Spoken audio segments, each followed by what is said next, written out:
Hola,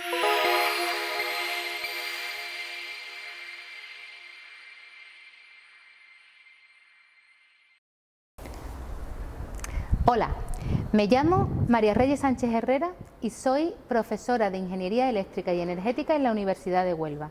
Además, soy investigadora principal del grupo de Ingeniería Multidisciplinar Aplicada en la misma universidad.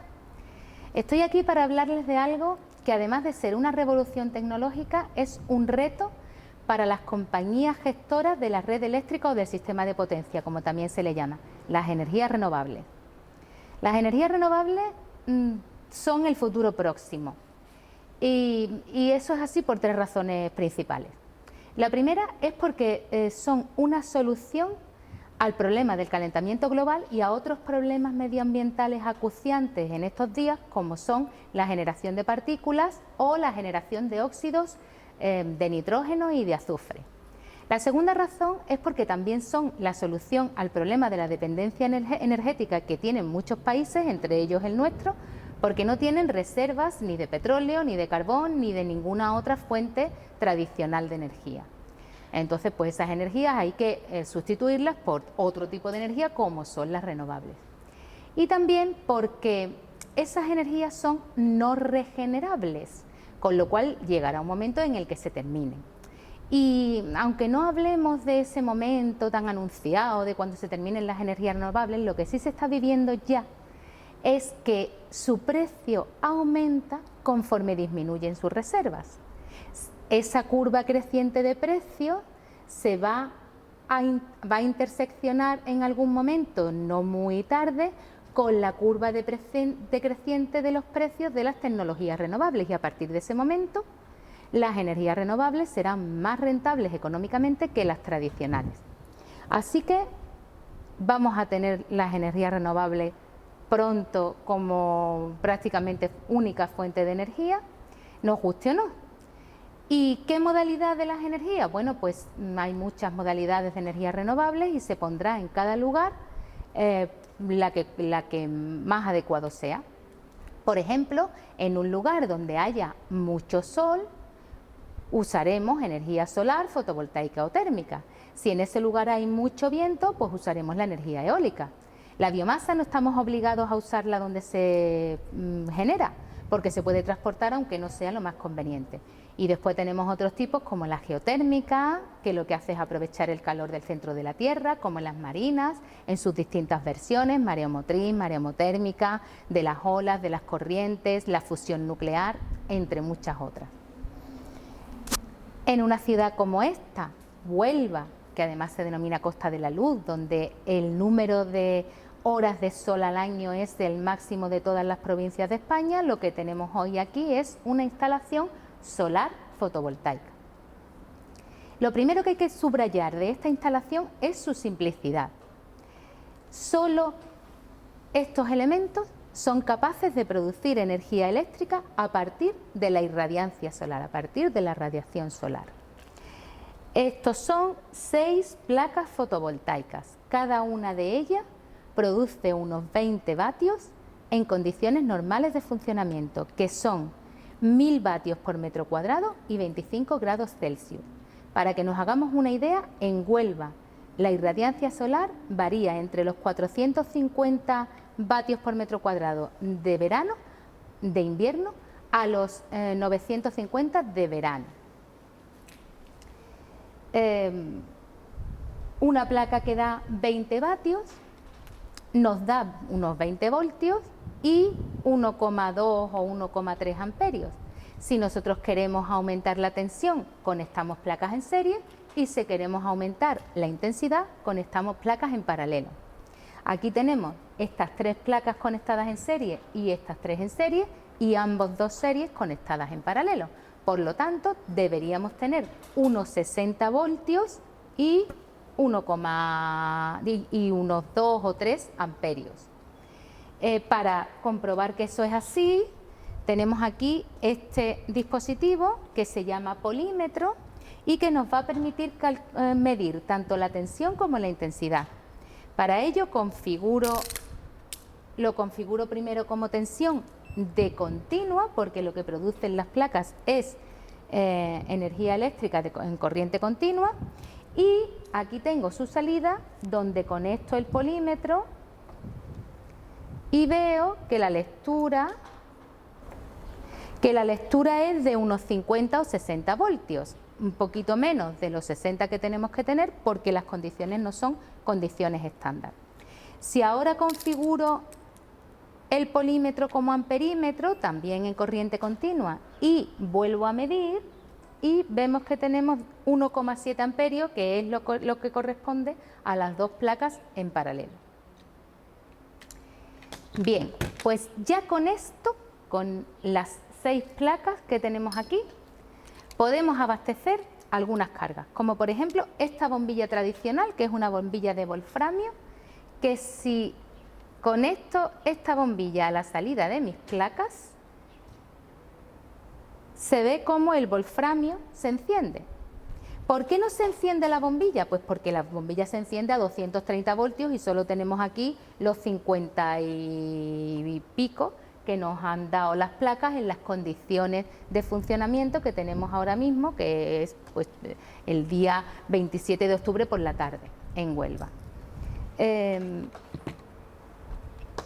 problema es que ya usamos poco esta bombilla y que el resto de cargas, casi todas, funcionan a 230 voltios, pero además no funcionan como esta en cualesquiera condiciones, como por ejemplo en corriente continua, sino que para funcionar necesitan corriente alterna.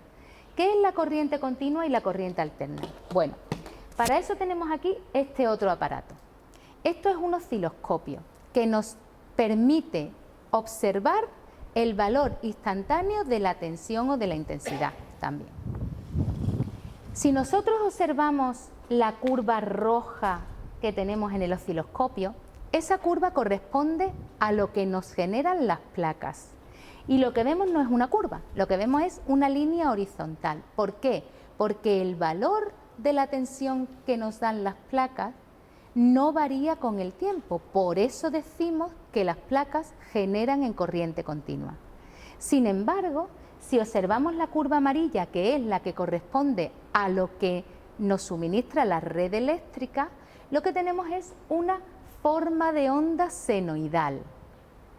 Esa forma de onda senoidal es la que necesitan nuestras cargas para funcionar. Y entonces, ¿cómo hacemos para que estas placas abastezcan a ese tipo de cargas si no nos produce alterna? Pues para eso usamos otro elemento, que es este de aquí, que es un inversor de potencia. Este dispositivo coge la corriente continua de nuestras placas y la convierte en corriente alterna similar a la que nos suministra la red. Por lo tanto, también nos permite este elemento otra cosa adicional, que es conectar directamente nuestras placas a la red eléctrica.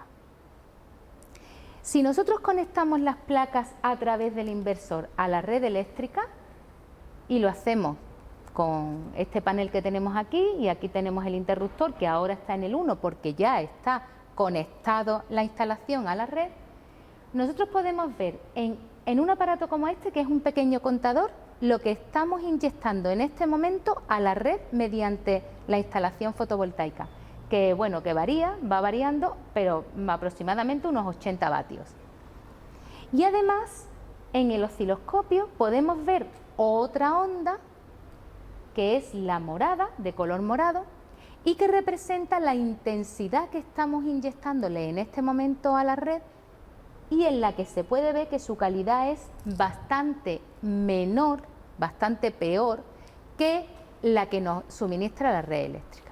Esto, mejorar la calidad de esta onda de intensidad, que es así de mala, entre comillas, en casi todas las energías renovables, es un reto tecnológico para los ingenieros eléctricos en este momento.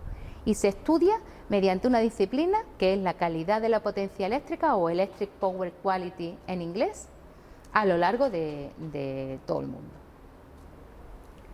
Pero esto que hemos visto aquí, que es un inconveniente de las energías renovables, no es el mayor inconveniente ni el más conocido.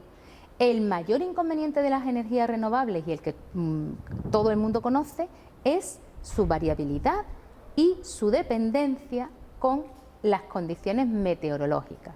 O sea, yo tengo energía eléctrica si tengo luz del sol, pero después yo voy a necesitar alumbrarme cuando no hay sol.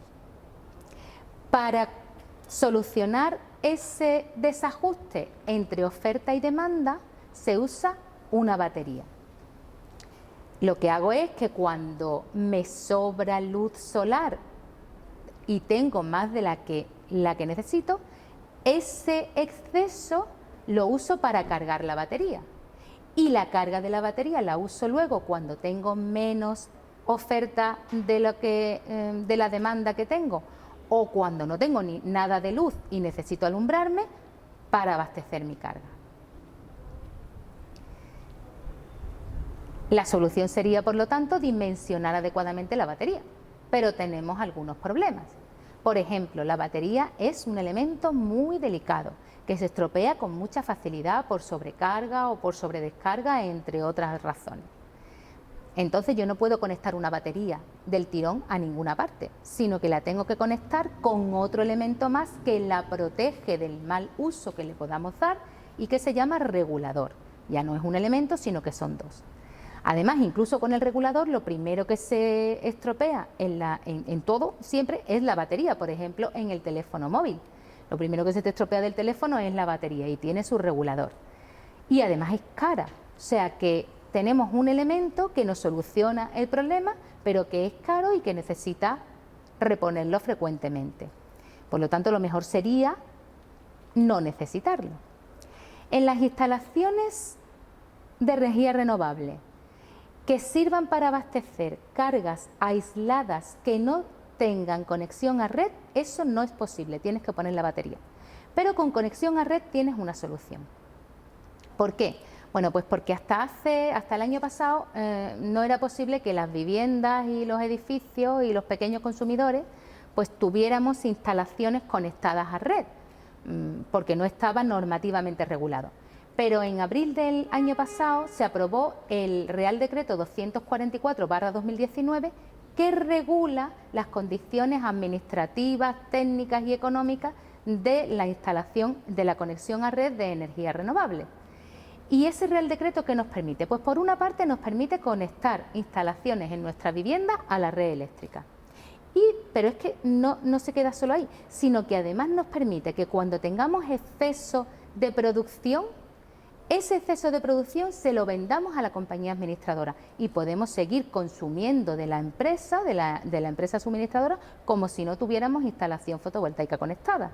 O sea, que en la red va a funcionar como nuestra batería y no vamos a necesitar poner batería en nuestra instalación, lo que lo hace bastante más rentable económicamente. Pero es que además ese Real Decreto abre la puerta a que muchos de nosotros conectemos a red instalaciones de energía renovable y pasemos de un marco de generación centralizada de energía a un marco de generación distribuida de energía eléctrica. Antiguamente, hasta hace poco, la energía se producía en las centrales eléctricas, se transportaba mediante el sistema de transporte, llegábamos a las grandes zonas de consumo y la distribuíamos para que le llegara a todo el mundo. La energía fluía por el sistema en un solo sentido. Si ahora llenamos de pequeñas instalaciones generadoras las zonas de consumo, la energía va a fluir en el sistema en los dos sentidos. Eso tiene como consecuencia que hay que actualizar las infraestructuras eléctricas y sus sistemas de control porque estaban desarrollados para el escenario 1. Ese es otro segundo reto tecnológico. Otro tercer reto tecnológico: desarrollar sistemas de almacenamiento como las baterías para grandes capacidades rentables económicamente. Otro reto tecnológico: disminuir el precio de algunas tecnologías de energía renovable que hasta ahora no son rentables, como por ejemplo las marinas. Bueno, pues esos son retos tecnológicos que tenemos los científicos de todo el mundo y que una parte, una muestra de todos esos científicos la tenemos, por ejemplo, en el grupo que yo lidero, en el grupo de ingeniería multidisciplinar aplicada. Ahí tenemos compañeros que están trabajando en fusión nuclear, en energías renovables marinas, en mejorar las baterías, en la Electric Power Quality, en la integración de renovables a red. Todas las instalaciones son exactamente iguales y tienen la misma estructura, aunque sean así de pequeñitas o sean grandes huertas solares que hay de las que ahora están proliferando por todo nuestro país. Y esta es una pequeña muestra de esas instalaciones y una pequeña muestra de las prácticas que se hacen en las titulaciones del grado de Ingeniería Energética y del grado de Ingeniería Eléctrica aquí en nuestra universidad. Gracias por su atención.